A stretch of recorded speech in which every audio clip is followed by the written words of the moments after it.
Welcome back to Narrate Talks. As we approach the final stages of our journey, we address a question that is defining the current era of industry. Can a supply chain be truly resilient if it isn't sustainable? Today, in our fifth episode, we are exploring the deep synergy between environmental goals and operational endurance.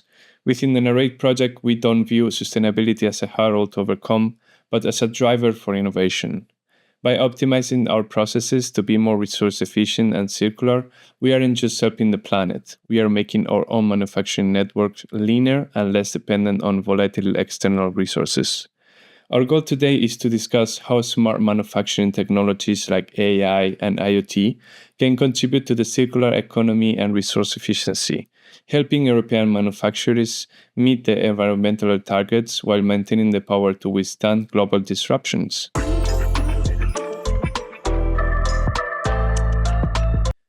We have an expert panel joining us to connect the dots between green goals and digital tools. Ángel Marcos is a sustainability technologist at AIDIMME Technological Institute, where he leads the development of the sustainability KPIs for Narrate project. With a background in environmental sciences and biodiversity, Ángel is currently a PhD candidate focusing on the circular economy and its practical integration into industrial research and innovation. Torka joined us from Fraunhofer IPK, where he specializes in orchestration of resilience and sustainability production networks for Narrate project. Representing Europe's largest applied research organization, Jan is an expert in smart manufacturing networks, focusing on how companies can use digital twins and agile management to adapt to global disruptions. And Maurizio is back, representing Reply as a specialist in business development for IoT and cloud computing platforms. Maurizio oversees the integration of smart onboard systems that allow manufacturing networks to think and react in real time. Ángel, let's start with you. We often hear that you can manage what you don't measure. How is the Narrate defining success through its environmental and circularity KPIs? Well, thank you very much for having me. Today, I'd like to talk about a topic that I believe is central to advancing sustainable and resilient industry, and that sits at the heart of the European initiative like the Narrate project, environmental and circularity KPIs. In an increasing complex industrial context, good intentions alone are not enough. To truly understand our progress toward resilience and sustainability, we need clear, comparable, and actionable metrics. And that is exactly what KPIs or key performance indicators are. There are quantifiable measures that help us assess, monitor, and improve environmental performance and circularity in processes, products, and supply chains. But why do these KPIs matter, right? So a KPI is, in short, a measurable value that reflects whether we are achieving a specific objective. So in the case of environmental KPIs, they focus on aspects such as emissions, energy or water use, and waste generation, helping us to understand how our activities impact the environment and where improvements are possible. So to sum up, KPIs turn sustainability goals into measurable outcomes that can guide the strategy and operational decisions. On the other hand, circularity KPIs are linked to the principles of circular economy. This production and consumption model designed to keep products, materials, and resources in use for as long as possible, minimizing waste and maximizing value. Now, at the core of the Narrate project is the need to make European supply chains more resilient and sustainable. Supply chains, as you know, today are deeply interconnected and highly vulnerable to disruptions, whether from natural disasters, geopolitical tensions, or global crises. So these disruptions can have cascading impacts that slow down production, increase cost, and challenge the continuity of operations.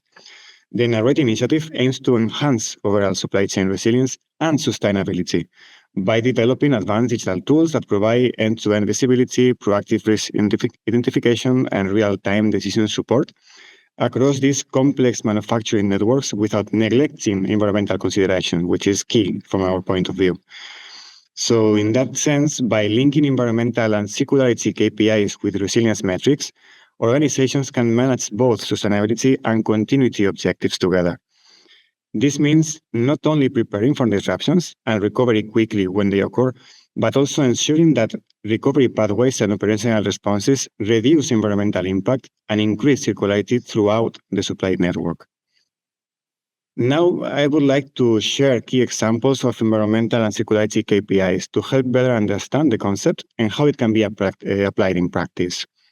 In general terms, these are three representative indicators that are widely used. First, from the first hand, greenhouse gas emissions or carbon footprint, which measures the amount of CO2 and other greenhouse gases emitted per unit of production or process, which is key considering the current climate crisis context. On the second hand, recycling or reuse rate of materials, which indicates the proportion of waste that is redirected back into the production cycle instead of being disposed. And finally, the recycled content in materials that are being used, which represents the percentage of recycled or secondary materials incorporated in products. So these three indicators provide a straightforward yet powerful snapshot of how well an organization or system is performing in terms of environmental impact and resource circulation. To begin wrapping up, I would like to explain also how these are used in practice to better understand their practical application and impact, right? So the real value of KPIs comes not only from defining them, but from integrating them into management and decision-making processes. In the context of resilient and sustainable supply chains, that means using these KPIs, firstly, to establish a baseline to understand the current performance. Then, to set specific, measurable improvement targets for both sustainability and resilience goals. Thirdly, organizations must monitor results regularly to identify trends, vulnerabilities, and opportunities for optimization. And finally, to embed KPI tracking into business processes so that these measures inform operational decisions such as supplier selection, production planning, logistics optimization, and disruption response strategies. This integrated approach ensures KPIs are not just numbers on a dashboard, but tools that drive improvement and support the strategic resilience and sustainability objectives. In summary, environmental and circularity KPIs are much more than metrics. They are instruments that help to translate goals into measurable outcomes, promote transparency, and guide decision-making toward more sustainable and resilient industrial systems. In Narrate, embedding in environmental and circular KPIs into the developed platforms goes beyond performance measurement, has become an strategic level to achieve supply chain resilient objectives. So these indicators enhance transparency, support data-driven decision-making, and drive continuous improvement of environmental performance, so we can ensure that European supply chains are not only stronger and more adaptive, but also more sustainable and aligned with circular economy principles. Thank you very much for your attention. Thank you, Ángel. Maurizio, how are we using dynamic simulation to analyze operational sustainability and circularity impact? Welcome to this small part of the podcast. We'll discuss how the dynamic simulations and of a smart manufacturing network and blueprint can enable sustainability and resilience of the network itself. In the project Narrate, we don't look at the manufacturing and logistics as static supply chains. We work with the smart manufacturing networks, which lead manufacturers, suppliers, logistics, and service providers are represented by blueprints. And blueprints are we can talk about digital twins of this network, of the entire network. The smart manufacturing network blueprints provide the foundation to analyze simultaneously how a decision affects operation, including sustainability, circularity, and resilience. As we can also know about the Narrate project, at the heart of this approach stands the Intelligent Manufacturing Custodian, which acts as the nerve center of the SMN, the Smart Manufacturing Network. It uses the network blueprints and real-time data to monitor risks, run simulations, run scenarios, create new scenarios, and recipes for supporting reconfiguration of the network when something goes wrong. Wrong is a wide concept where we can face a disruption, face a problem in the supply chain, the manufacturing itself at the shop floor, like a missing piece, but also impact on sustainability because possibly some materials are not at the same level, so we have to throw them away. So yield is going down, waste is going up, and CO2 production of the line is impacted heavily. So the narrate blueprints are essentially a dynamic representation of the SMN. They capture plants, suppliers, logistic hubs, flows of materials, energy, and informations across the network.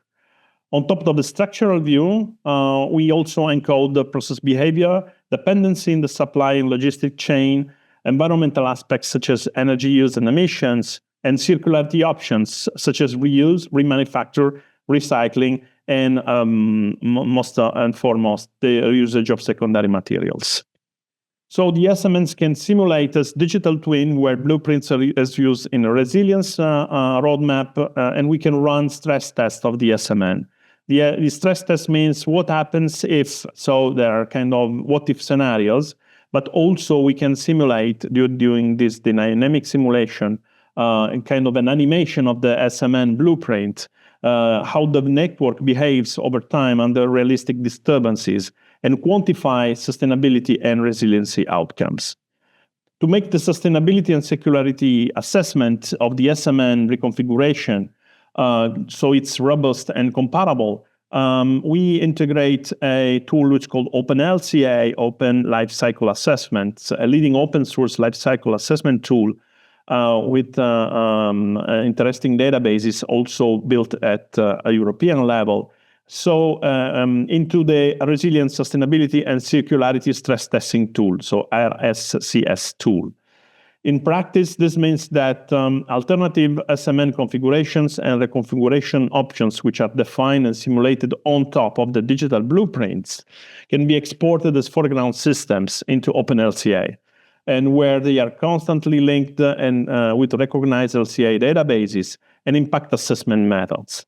For each reconfiguration scenario proposed by the IMC, the integrated toolchain can then quantify life cycle-based indicator such as global warming potential, resource depletion, water and soil, among others, and other environmental aspects, which is also related to greenhouse gases emissions and above also the CO2 impact. Also, of course, how the circularity can have a positive or negative consequences at each reconfiguration strategy using transparent isoline LCA and CA methodology. So with the SMN blueprint, we run this tool. In the simulation, we can introduce disruptions like a machine breakdown or a change in the production using energy-intensive alternative supply mechanism of production, transport delays or transport media changes, supply failures, or external shocks. And we can measure the resilience KPIs as time to recover, on time, network visibility.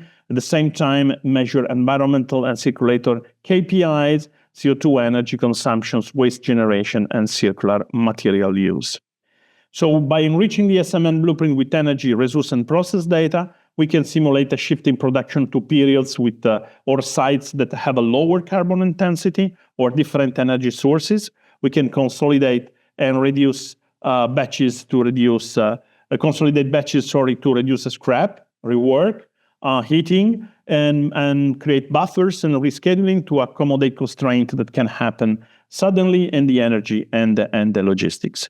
So coming to a conclusion, they are very relevant KPIs can be simulated in dynamic way by the SMNs before taking decision, which can be suggested by the intelligent by the IMC, which embeds a kind of artificial intelligence as well, or they can operate it at some level, even automatically down to the shop floor.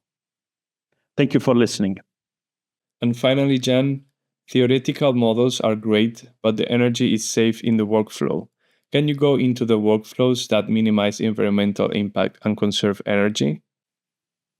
Hello and welcome from Berlin. When we talk about workflows that minimize environmental impact and conserve energy, we are not just talking about switching off a few machines at night. We are talking about how we design One, continuously adapt entire production processes in a smart manufacturing network so that doing the green thing becomes the default, not the exception. The first big lever is transparency. If I cannot see where energy and materials are actually used, I cannot optimize them. Digital workflows powered by sensors, ERP and MES data give us a real-time picture of machine states, energy profiles, scrap rates, and rework. Instead of guessing where the hotspots are, we can see, for example, that one specific process step consumes disproportionately more energy or generate most of the waste. Once that is visible in the workflow, we can systematically tackle the right problems rather than perform symbolic actions that look nice in a report but do not really change our footprint. The second lever is intelligent orchestration. In a SMN, there's rarely only one single way to produce a product. We often have different lines, different plants, or even external partners that can do the job with different energy efficiencies and different environmental impacts. A modern workflow does not just hard code on fixed route, it can choose between alternative paths.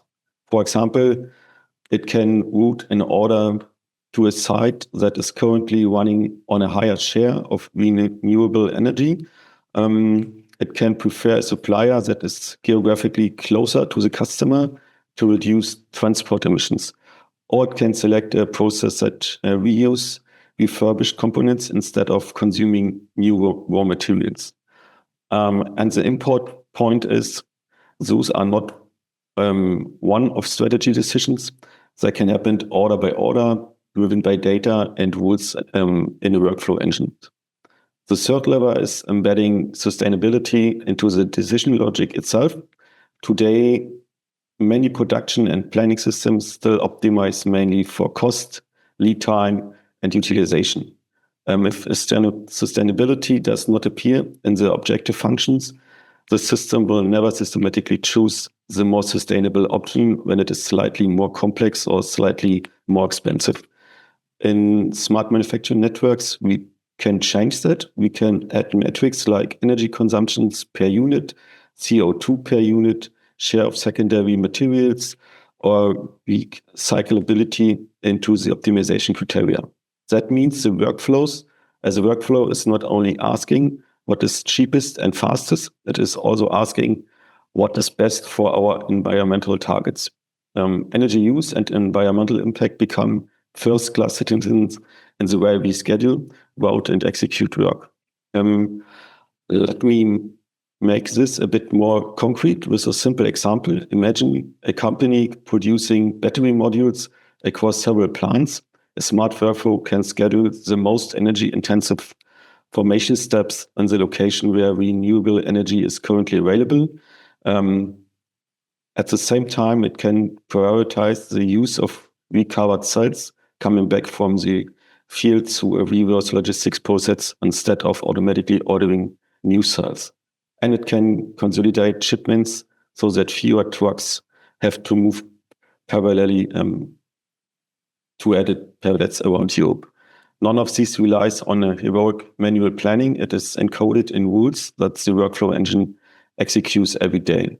Or take a more traditional process like coating. A data-driven workflow can automatically group similar color jobs to reduce the number of color changes. Fewer changes means fewer cleaning cycles, which directly reduce solvent use, water consumption, and energy for drying, while still respecting delivery dates and quality constraints. Here, sustainability benefits are a built-in side effect of smarter sequencing, not an extra project on top. Of course, we should also be honest about the limitations.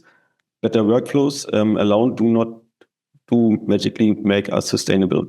There are at least two risks. The first is the rebound effect. If we only optimize for efficiency, we may simply produce more faster, and the total environmental impact can actually increase. The second is data blindness. If our digital models do not include information about material compositions, recyclability, or real energy mixes, the workflow will optimize the wrong thing simply because it cannot see the full picture. So for me, workflows that minimize environmental impact and conserve energy are not just about automation. They are about making sustainability measurable, visible, and actionable in the everyday decisions of a smart manufacturing network, so that every order, every routing decision, and every schedule has the potential to move us in a more sustainable direction. Thank you very much for your attention. It is inspiring to see how the environmental goals are being hard-coded into the very nervous system of the Narrate platform.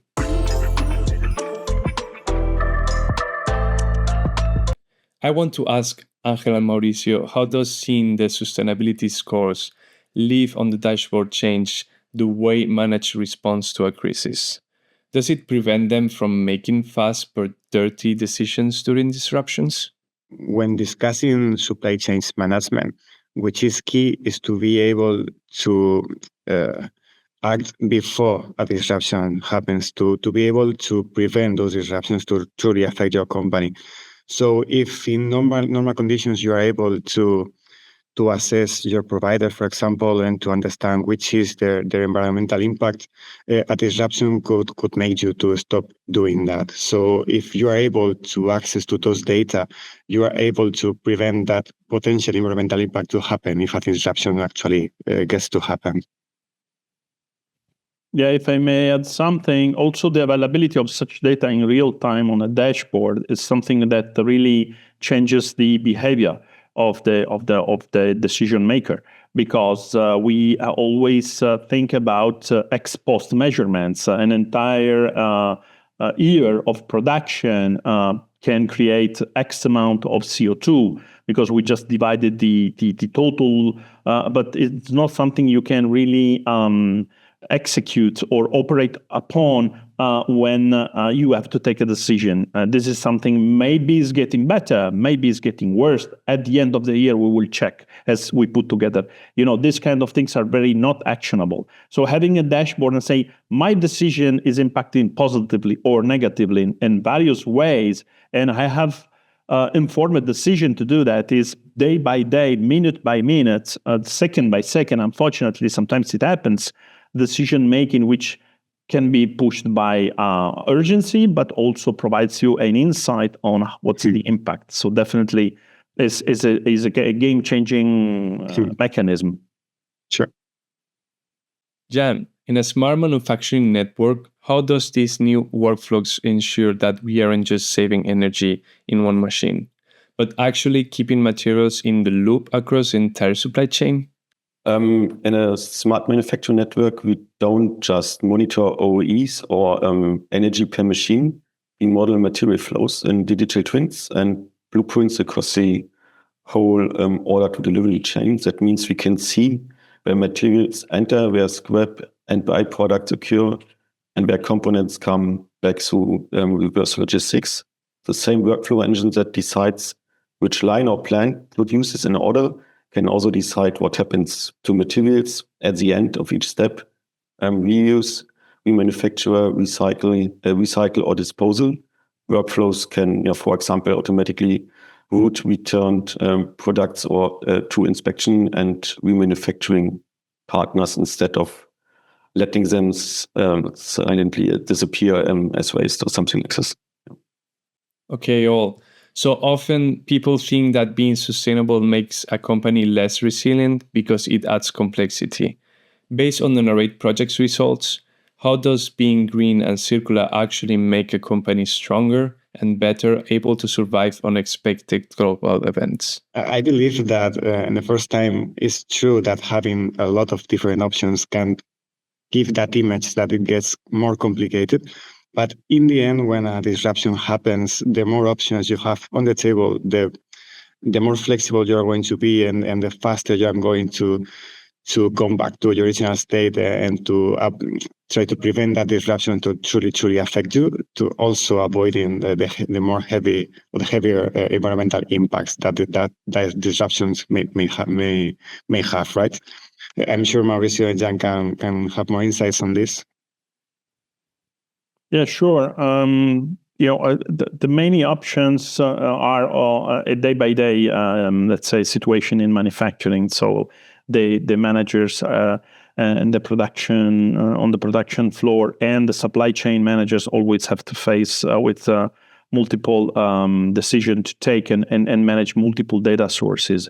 So the IMC, the Intelligent Manufacturer Custodian, is to be thought as a interface, as a companion at that very level to talk with and to engage in different alternatives of potential disruption. So this also helps to tackle the complexity of all those data that flow from many systems in real time, and so it's a positive situation that in short term will become indispensable for the manager. So it's a really good tool, and I would say it will simplify the day by day life of such engineers.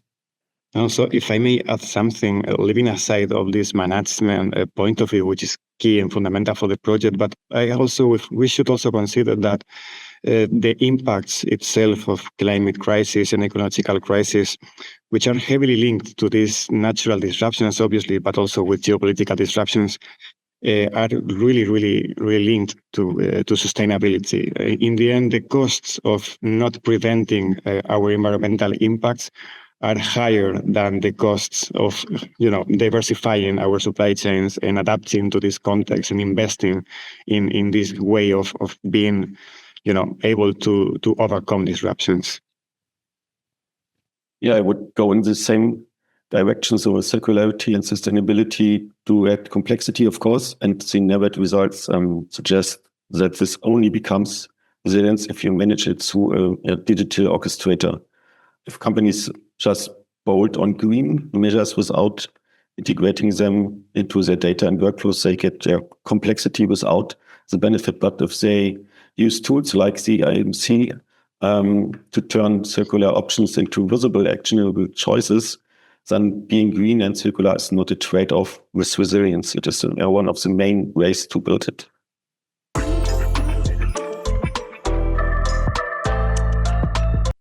That brings us to the end of episode 5. Thank you to Ángel, Maurizio, and Jan for highlighting the resilient future must be a sustainable one.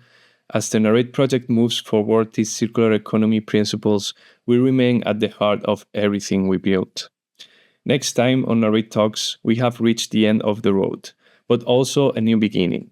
In our final episode, we will bring together our key visionaries to discuss the long-term legacy of the Narrate project. We'll look at the future of smart manufacturing networks across Europe and how the technologies we discuss will continue to evolve. Don't miss our serious final. Stay resilient.